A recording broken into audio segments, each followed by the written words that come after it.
Alright guys, welcome to the MyFitnessPal tutorial where I'm going to show you how to count and track your calories as easy as 1, 2, 3. Now if you've never counted or tracked your calories before, do not stress because it can be quite an overwhelming thought for a lot of newbies, but that's the beauty of this app that I'm about to run you through. It literally does everything for you.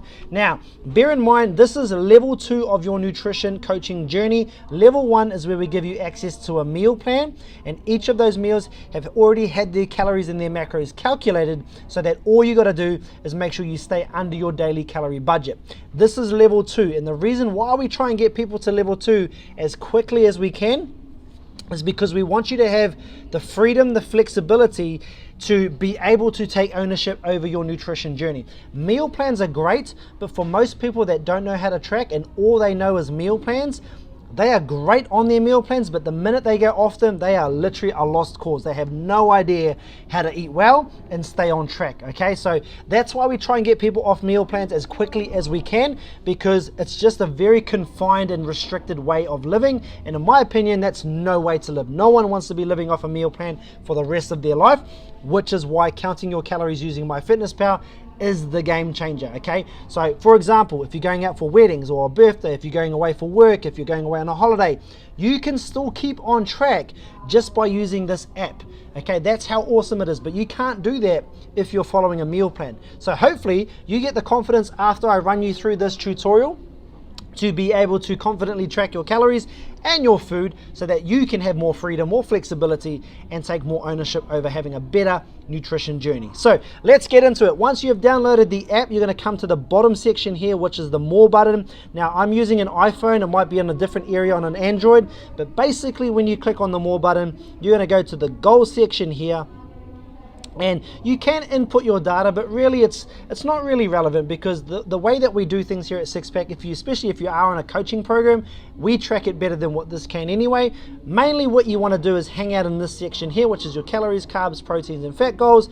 Once you click on this, it's going to bring you to this special section here where we're going to set up your calories and your macronutrients, okay? Now, first things first is your calories. Click on this. Now if you've watched that previous video where I show you how to count your or crunch your calories for your goals, you're going to put in that data. Now in that example I used 2400, and for your macronutrients we're going to tap on one of these.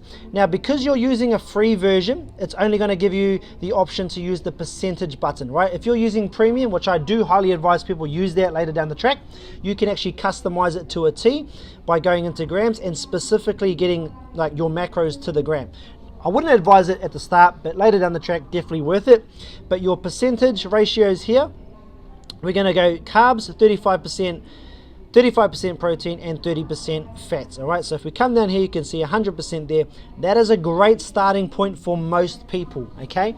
Now once you do that, you're going to tick the checkbox and it's going to calculate it, and now you've got your calories set up. 2400 calories, 35, 35, 30, and those are your specific gram amounts for your macros. Congratulations, you have now just set up your calories and your macros. Now there's one other important part we're going to do, and we need to figure out where you're going to go to settings, because we need to change the units. All right, we're going to go to profile and we're going to come down to units here, right, which is tapping on this, and I want you to make sure that, where is it? Here, energy, make sure that it's in calories, okay? I don't know why, but by default, MyFitnessPal always puts things in kilojoules. We don't do things in kilojoules, we do things in calories, so make sure you tick that, otherwise you're gonna get these really huge numbers and the unit's gonna be throwing you off, okay? So once you do that, we're gonna go into the diary section, and now you can see my goals, 2400 calories. If I tap on this button here, I want you to only sit in the nutrient section, so not calories. We're going to tap nutrients, and you can see there now I've got my goals. Protein 210 grams is the goal, carbs 210 grams is the goal, and fats 80 grams is the goal, okay? Once we've got that established, we're going to go out, and I'll meet you in part 2 of the video where I'll show you how to start logging your meals in using the food journal.